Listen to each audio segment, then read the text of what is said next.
Study 91 के official YouTube channel पर आप सभी विद्यार्थियों का मैं जीएस फैकल्टी जेपी सर हार्दिक स्वागत अभिनंदन वंदन करता हूं और शुरू करता हूं ये आज की स्पेशल हिस्ट्री स्पेशल क्लास, जिसमें हम लोग स्टडी कर रहे हैं भारत के वायसराय। और आज जिसके बारे में हम लोग स्टडी करेंगे यह वो वायसराय था जो बाकी सबसे अलग था। क्यों, किस मामले में? दरअसल जितने भी भारत में वायसराय आए वो सब के सब जो है क्रिश्चियन थे, लेकिन एकमात्र जो है यहूदी वायसराय जिसका भारत में आगमन हुआ वो लॉर्ड रेडिंग था। कौन? लॉर्ड रेडिंग, जिसका शासनकाल 1921 से लेकर के 1926 तक जो है रहा था। इससे संबंधित जो फैक्ट आपसे पूछे गए हैं, जैसे स्वराज पार्टी की स्थापना कब, कहाँ, किसने किया था, इसी के शासनकाल में हुआ। या राष्ट्रीय स्वयंसेवक संघ की स्थापना कब, कौन, कहां, क्या, लॉर्ड रेडिंग के शासनकाल में ही आरएसएस की स्थापना हुई थी। या भारतीय कम्युनिस्ट पार्टी एमएन राय के द्वारा जो है कब स्थापित की गई, जैसे तथ्य जो है पूछे गए हैं। मैंने पहले ही बताया कि यह एकमात्र जो है यहूदी वायसराय था। कौन? Lord raiding. लॉर्ड रेडिंग एकमात्र जो है यहूदी वायसराय था और इसका कार्यकाल जो है कब से कब तक रहा था, तो लॉर्ड रेडिंग, इसका नाम ही रेडिंग था। कब से कब तक? 1921 से लेकर के 26 तक जो है रहा था। महात्मा गांधी का जब असहयोग आंदोलन चल रहा था, असहयोग आंदोलन उसी दरमियान जो है इसका भारत में आगमन होता है। उसी दौरान ये भारत में आगमन हुआ।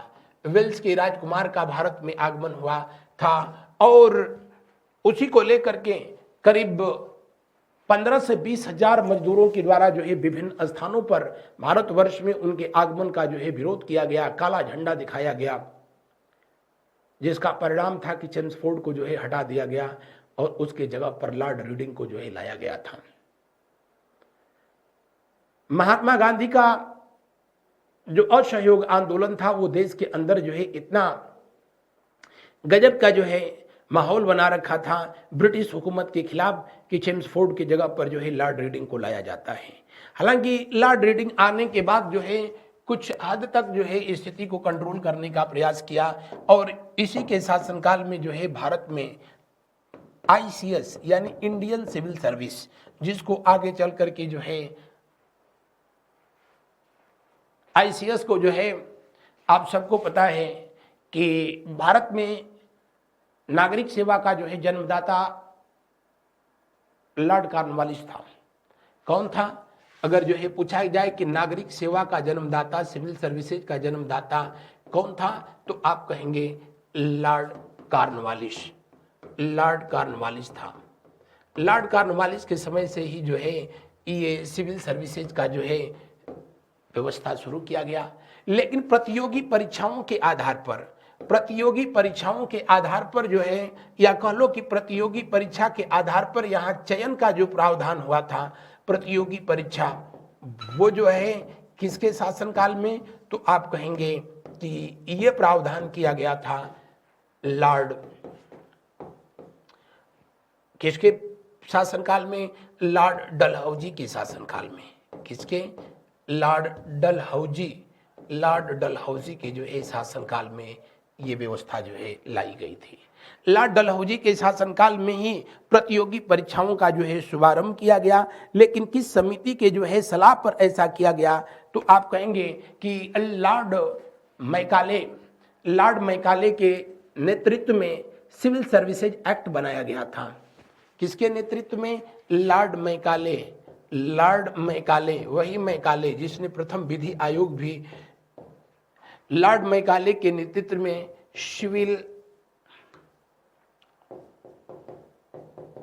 सर्विसेज एक्ट जो है बनाया गया और सिविल सर्विसेज आयोग बनाया गया, कमीशन बनाया गया, क्षमा चाहूंगा।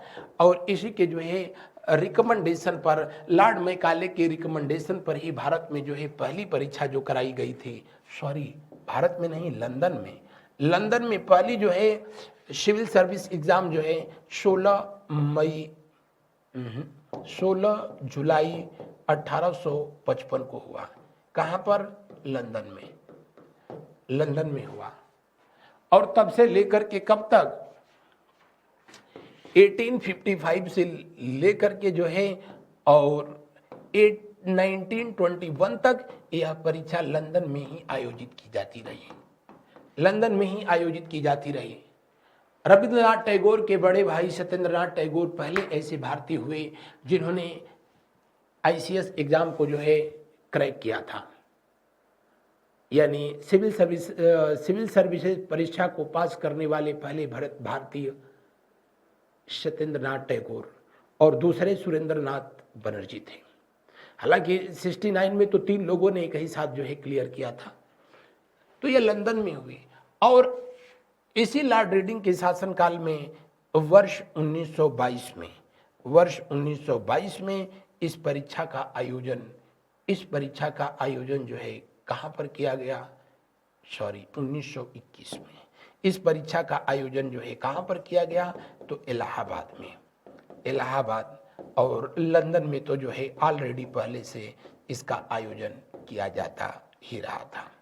तो सिविल सर्विसेज एग्ज़ाम भारत में जो है सबसे पहले किसके शासनकाल में शुरू किए गए थे? तो आप कहेंगे कि जी हाँ, 1 नवंबर को लॉर्ड इरविन के कार्यकाल में 1 नवंबर 1921 को इलाहाबाद में आयोजित किया गया था। तो तब से जो है लंदन और जो है इलाहाबाद दोनों जगहों पर आयोजित होता रहा। कब तक? 1947 तक। इसके जीवन काल की दूसरी जो प्रमुख घटना थी, प्रिंस ऑफ वेल्स शब्द है का भारत में जो है भ्रमण हुआ और प्रिंस ऑफ वेल्स का भारत में जो है आगमन भी हुआ था। तो कब हुआ था? 1921 में ही हुआ था। 1921 में हुआ और पूरे भारतवर्ष में इनके आगमन के विरोध में जो है धरना प्रदर्शन किए गए। खास करके मजदूरों के द्वारा जो है भारत व्यापी हड़ताल का आयोजन किया गया। लॉर्ड रीडिंग हालांकि उस मामले को संभालने में कुछ हद तक जो है कामयाब रहे और इन्हीं के समय में वो दौर था जब महात्मा गांधी का अपना पहला जन आंदोलन, कौन सा? प्रथम जन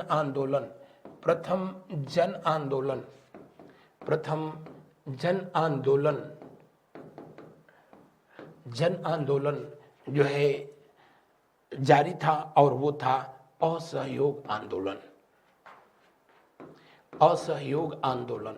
ध्यान रखेंगे, अगर जो है आपसे कई बार पूछा कि लॉर्ड रीडिंग जब जो है भारत आया तो भारत में कौन सा आंदोलन अपने शबाब पे था, तो उस समय 2 आंदोलन जो है चलाए जा रहे थे, एक असहयोग आंदोलन और दूसरा जो है खिलाफत आंदोलन। कौन सा? खिलाफत आंदोलन। ये दोनों आंदोलन जो है एक दूसरे के पैरेलल चले थे, क्योंकि आप सबको पता है असहयोग आंदोलन 1920 से लेकर के और 1922 तक, जब तक कि चौरी चौरा की घटना नहीं हुई तब तक चला था, और खिलाफत आंदोलन भी 1919 से शुरू हुआ तो 1924 तक हुआ। तो अगर जो है आपसे पूछा जाए लॉर्ड रीडिंग का भारत में आगमन हुआ तो महात्मा गांधी के द्वारा किस आंदोलन का जो है नेतृत्व किया जा रहा था? तो महात्मा गांधी अखिल भारतीय खिलाफत आंदोलन के भी जो है ये नेता थे और असहयोग आंदोलन, नॉन कोऑपरेशन मूवमेंट को भी जो है लीड कर रहे थे। तो दोनों आंदोलन जो है एक साथ जो है चल रहे थे और दोनों को नेतृत्वकर्ता जो है कौन थे? महात्मा गांधी।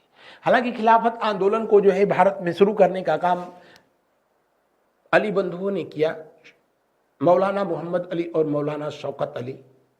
महात्मा गांधी का असहयोग आंदोलन शुरू हुआ, जिस दिन इनका असहयोग आंदोलन शुरू हुआ 1 अगस्त 1920 को, उसी दिन बाल गंगाधर तिलक का स्वर्गवास हो गया था। असहयोग आंदोलन के दौरान गिरफ्तार होने वाले अगर पहले कोई नेता थे तो वो मौलाना मोहम्मद अली ही थे। लॉर्ड रीडिंग के कार्यकाल की दूसरी सबसे जो है प्रमुख घटना जो थी, और इससे भी जो है पहले इनके कार्यकाल की जो प्रमुख घटना थी वो ये थी, जो इनका आंदोलन चल रहा था महात्मा गांधी का, चौरी चौरा की घटना जो हुई वो कब हुई? 4 फरवरी 1922 को। कहाँ पर हुई थी? तो आप कहेंगे ये घटना उत्तर प्रदेश का जिला गोरखपुर में हुई थी। कहाँ पर? गोरखपुर में हुई। उत्तर प्रदेश का जो है जिला गोरखपुर में ये घटना घटी थी। और महात्मा गांधी उससे भी पहले इसके नेतृत्वकर्ता कौन थे? तो इस आंदोलन के नेतृत्वकर्ता कौन थे? जी हाँ, कौन आंदोलन? जो चौरा चौरी की घटना में चौरा चौरी हुआ था, उस आंदोलन को जो है नेतृत्व किया था। जिस व्यक्ति ने इस घटना को नेतृत्व किया उनका नाम था भगवान अहिर। क्या नाम था? भगवान अहिर। कहीं कहीं लिखा होगा पहलवान भगवान अहिर। वो पहलवान भी थे, सेना के रिटायर्ड जो है फौजी भी थे, और इन्होंने ही चौरी चौरा की जो घटना हुई वहां पर क्रांतिकारियों का नेतृत्व किया था। और इस घटना में परिणाम हुआ जो वो बड़ा विचित्र था। कहा जाता है कि जो अखाड़ा, पहले गांव में अखाड़ा हुआ करते थे, अब तो खैर बताने की जरूरत ही नहीं। उन अखाड़ों के सामने ही, उस अखाड़े के सामने ही जो है शराब की दुकान जो खोली गई थी, जिसका पहलवानों ने विरोध किया था। हालांकि जो शराब की दुकान जो खोलने वाला जो व्यक्ति था वो भारतीय था, लाइसेंस ब्रिटिश हुकूमत ने दिया था। इन पहलवानों ने विरोध किया, उसने नहीं माना, तो उसकी पूरी शराब एक ही दिन खरीद दी गई बिना पैसे में। मामला वहीं से जो है बिगड़ा, क्योंकि उसको लाइसेंस मिला हुआ था। भारत में अंग्रेज ही आए तो शराब बेचने का लाइसेंस बांटने लगे, आज तक चल रहा है। और हमेशा इसका लाइसेंस जो है जिले का सबसे, क्षेत्र का जो सबसे रईस आदमी होता है, इस मामले में भी और इस मामले में भी उसी को लाइसेंस मिलता है।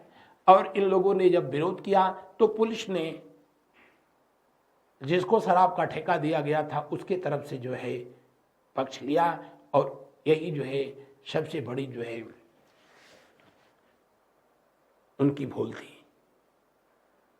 पहलवानों का जो है जब जमावड़ा लगा, उन दिनों वो दौर था जब हल्दी बांटी जाती थी। बटी हल्दी उपस्थित हुआ जो है इनका जनसमूह, उस पर पुलिस ने गोली चलाई, जिसकी वजह से 2-3 पहलवान मारे गए थे।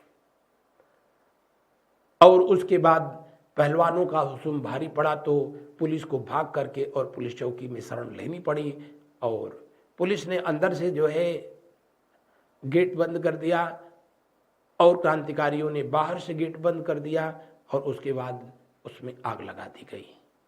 तो जो अंदर था वो अंदर रह गया, जो बाहर था वो।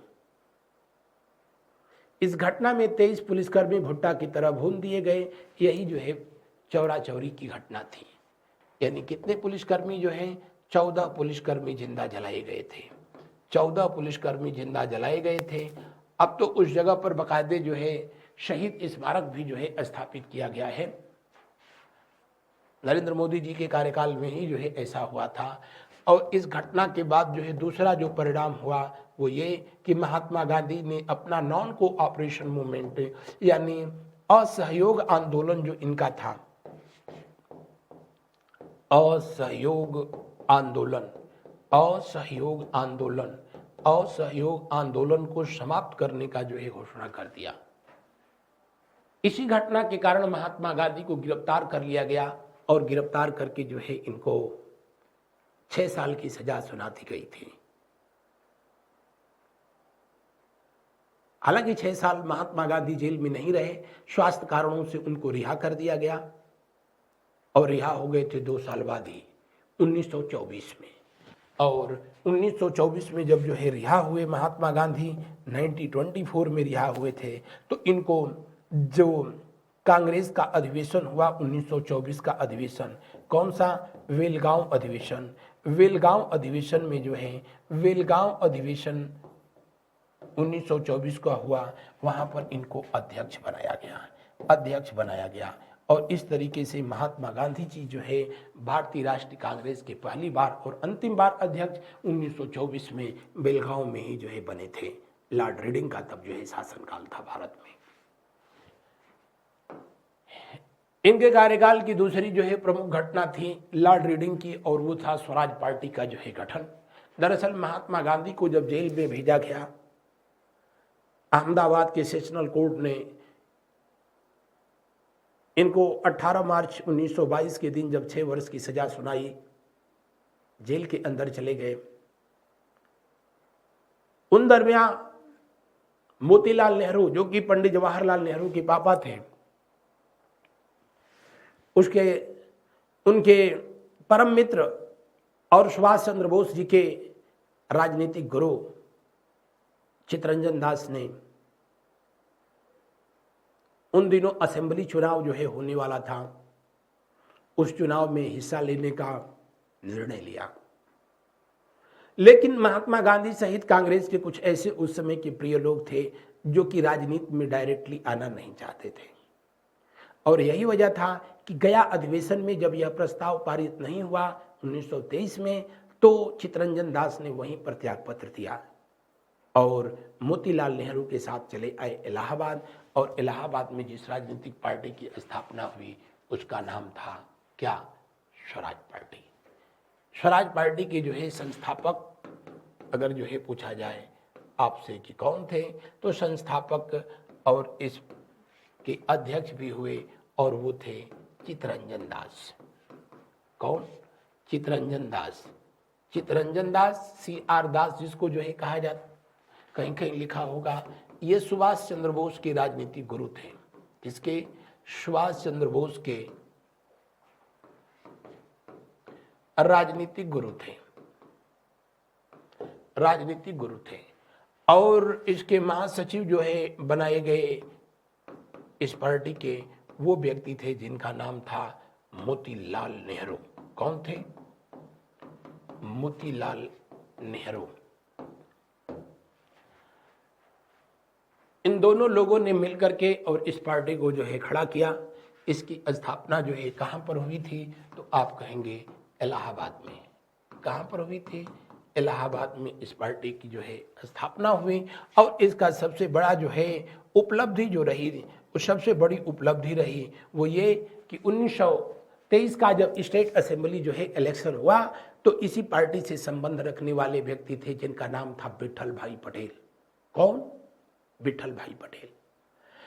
विठल भाई पटेल जो कि स्वराज पार्टी से थे, जबकि उन्हीं के जो है सगे भाई वल्लभ भाई पटेल जो है भारतीय राष्ट्रीय कांग्रेस से थे।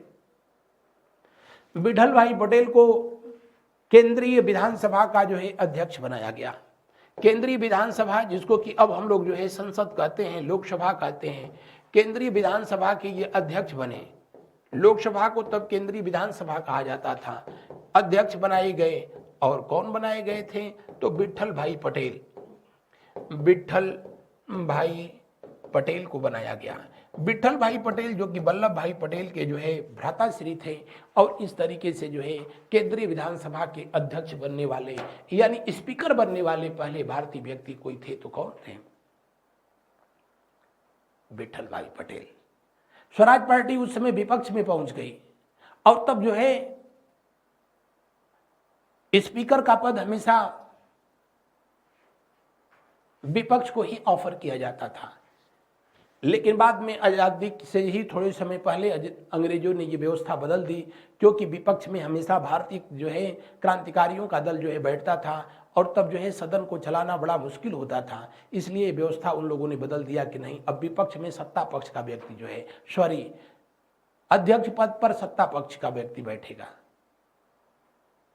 हालांकि संसद की कार्रवाई का सही जो है मतलब तभी होता था जब जो है अध्यक्ष पद पर कौन होता था? विपक्ष का व्यक्ति।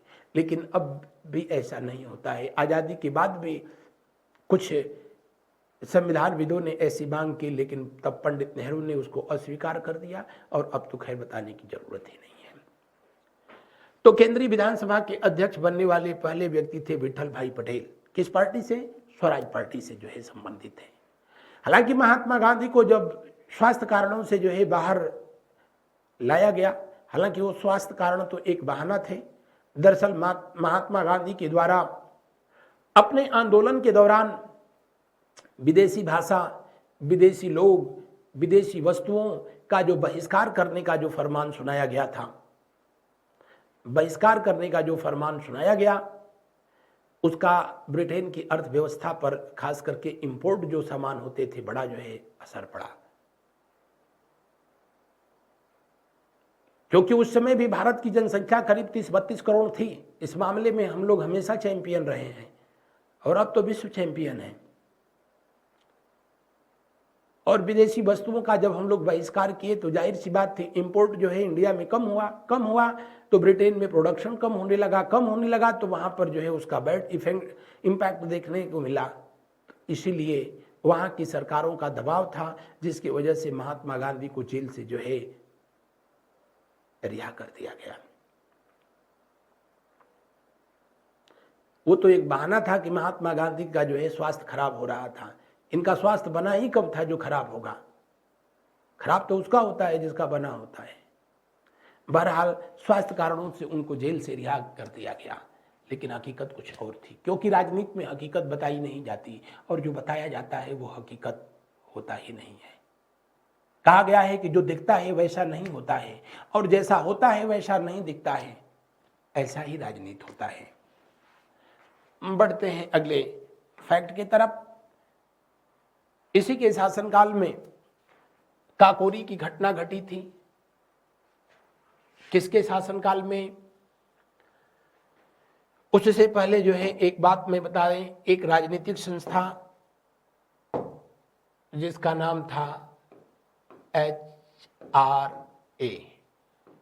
HRA, Hindustan Republic association. HRA बोले तो हिंदुस्तान रिपब्लिक एसोसिएशन, जिसकी स्थापना 1924 में हुई थी। और HRA की स्थापना अगर जो है आपसे पूछा जाए कि कहाँ पर हुई थी, तो आप कहेंगे कानपुर में हुई थी। कहाँ पर? कानपुर में हुई थी।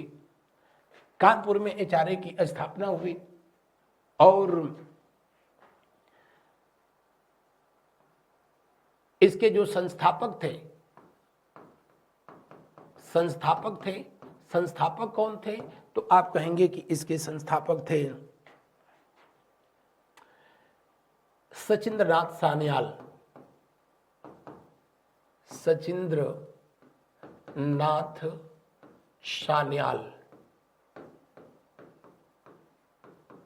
इनके अलावा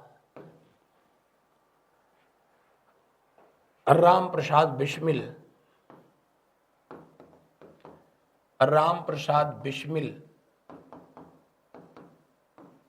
Chandrashekhar Azad,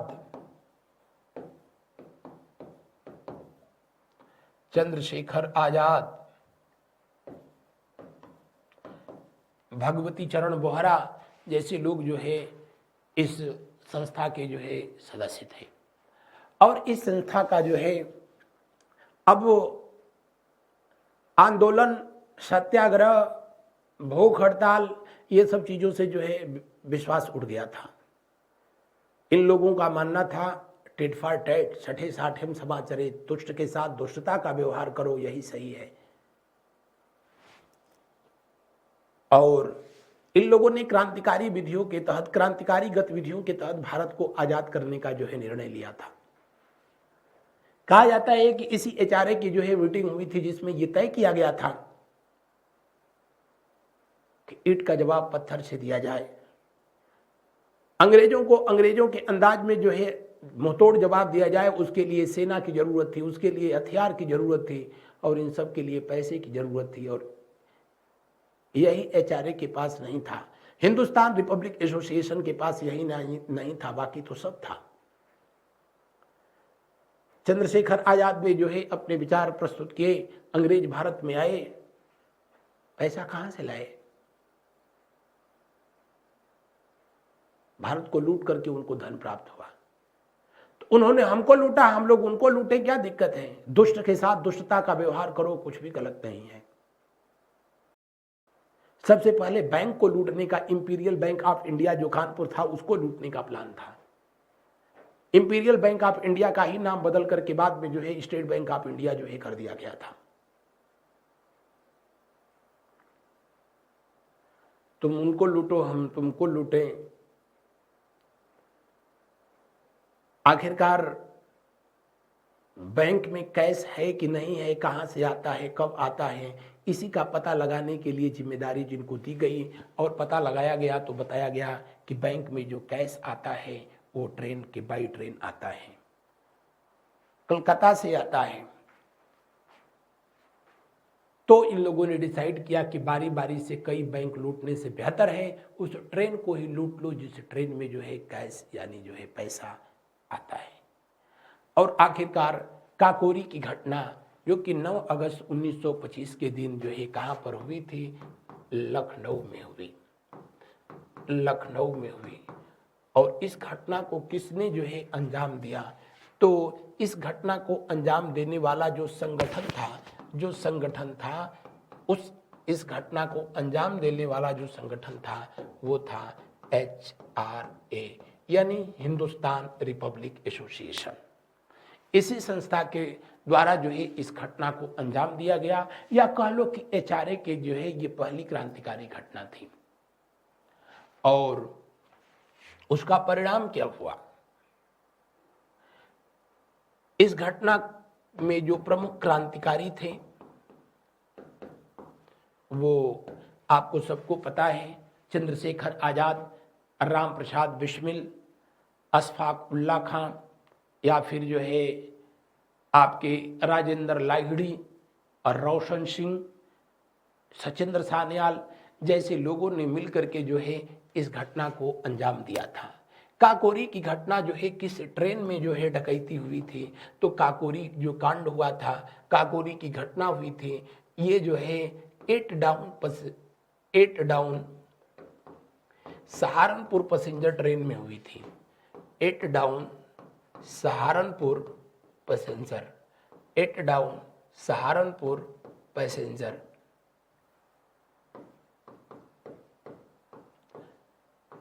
eight down Saharanpur passenger train में जो है ये घटना घटी, यानी और अब इसका नाम जो है दिया गया है काकोरी ट्रेन एक्शन।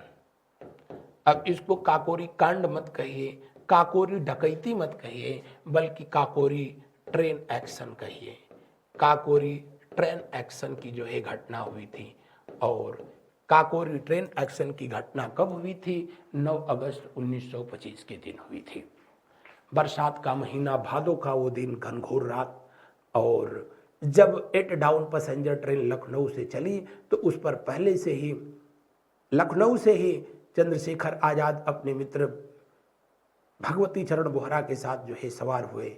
और काकोरी रेलवे स्टेशन के आउटर पे जब ट्रेन पहुंची तो उसका चैन पुलिंग किया गया, उसे रोक लिया गया स्टेशन पर पहुंचने से पहले ही। और गार्ड वाले जो है बोगी के ठीक बगल में जो डिब्बा था जिसमें कि भरा हुआ था मुद्रा मनी, उसको तोड़ करके जो है इन क्रांतिकारियों ने लूट लिया। इसी घटना को काकोरी ट्रेन रॉबरी या काकोरी ट्रेन एक्शन के नाम से जाना गया। किस नाम से जाना गया? काकोरी ट्रेन एक्शन के नाम से जो है जाना गया था। काकोरी ट्रेन एक्शन के नाम से जाना गया। और इस घटना में कितने क्रांतिकारियों को जो है फांसी दे दी गई? तो इस घटना में सबसे पहले फांसी दी गई थी किसको? राम प्रसाद बिस्मिल को। किसको? राम प्रसाद बिस्मिल, राम प्रसाद बिस्मिल। और इनको फांसी दी गई थी 1927 दिसंबर 1927 में गोरखपुर की जेल में जो है इनको फांसी दी गई। कहाँ पर? गोरखपुर की जेल में फांसी दी गई। अशफाक उल्ला खां को जो है फांसी दी गई फैजाबाद की जेल में। वतन के लिए शहीद होने वाले पहले मुस्लिम क्रांतिकारी अशफाक उल्ला खां थे। शाहजहांपुर से थे। राम प्रसाद बिस्मिल भी शाहजहांपुर से ही थे। उसके अलावा जो है रोशन लाल, जिनको इलाहाबाद की नैनी जेल में जो है फांसी दी गई, और राजेंद्र लाहिड़ी, जिसको गोंडा की जेल में फांसी दी गई। लाहिड़ी जो है मूल रूप से अब वो क्षेत्र बांग्लादेश में पड़ता है जहाँ के रहने वाले थे। बाकी तीनों क्रांतिकारी उत्तर प्रदेश का शहीदी जिला शाहजहांपुर से बिलोंग करते थे।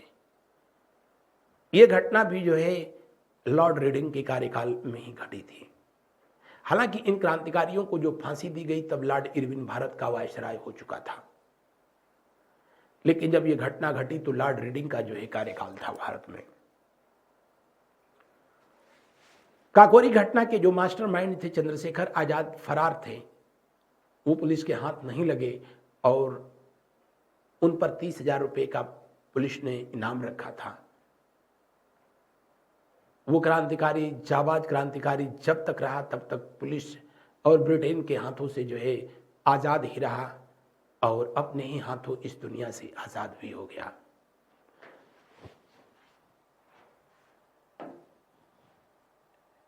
वही वो दौर था जब जो है रामनवमी के दिन, ना विजयादशमी के दिन, लॉर्ड रीडिंग के शासनकाल में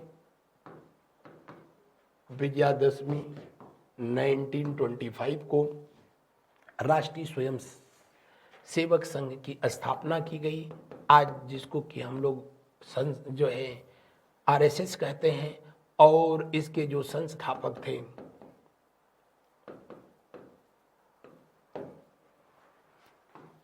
कौन थे? केशव बलिराम हेगेडवार थे ना, केशव बलिराम हेगेडवार, डॉक्टर केशव बलिराम हेगेडवार।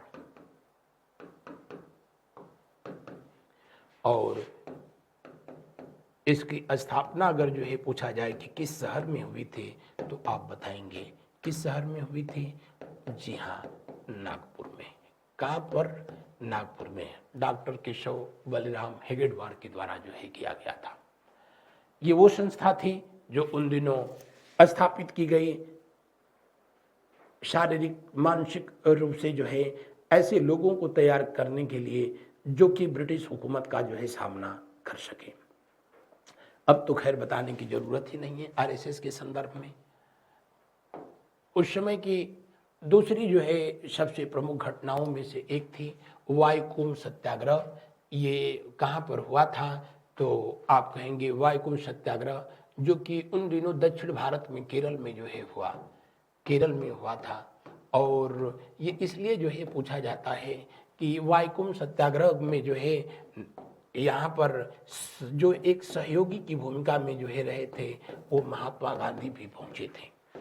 महात्मा गांधी जी जब भारत में इधर उत्तर भारत में जो है काकोरी की घटना हुई तब ये जो है वहीं थे। जब कांग्रेस ने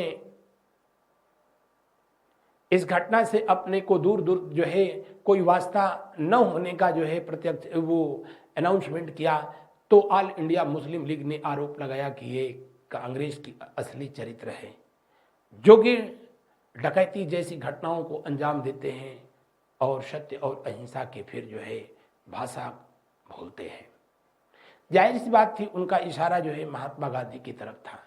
महात्मा गांधी उन दिनों वाईकुम सत्याग्रह त्रावणकोर में जो है व्यस्त रहे थे। कहाँ पर?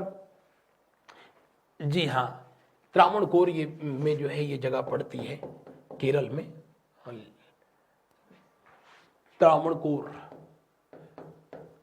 केरला में जो है महात्मा गांधी व्यस्त रहे थे और इस आंदोलन का जो है नेतृत्व किया था।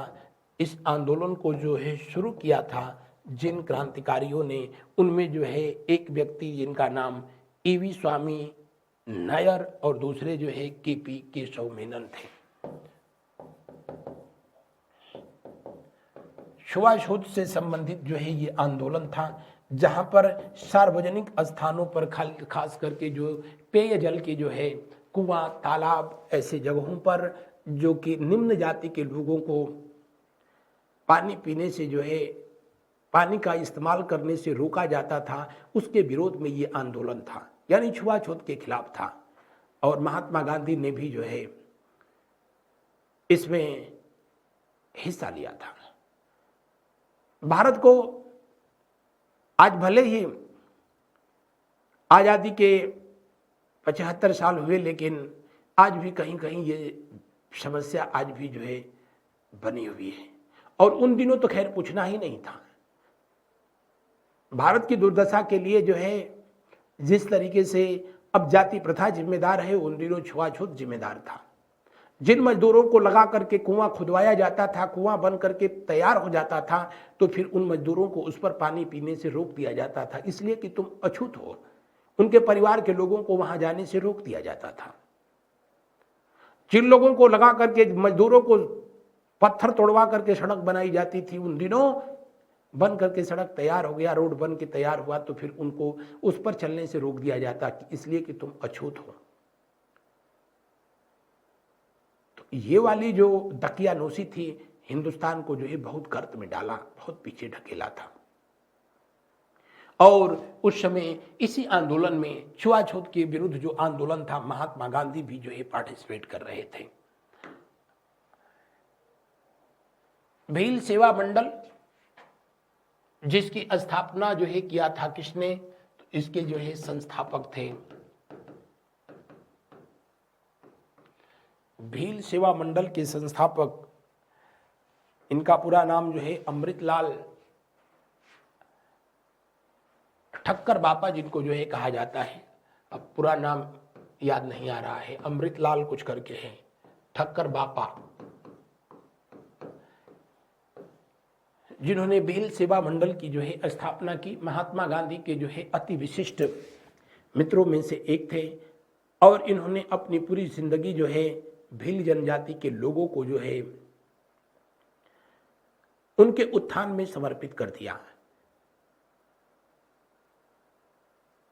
आदिवासी, ये इनके लिए जनजातीय लोगों के लिए, आदिवासी लोगों के लिए जनजाति शब्द का इस्तेमाल भी सबसे पहले ठक्कर बापा के द्वारा ही किया गया था।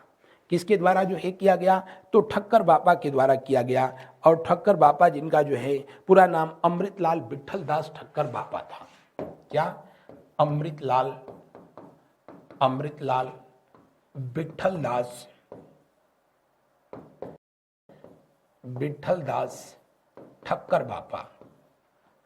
बापा।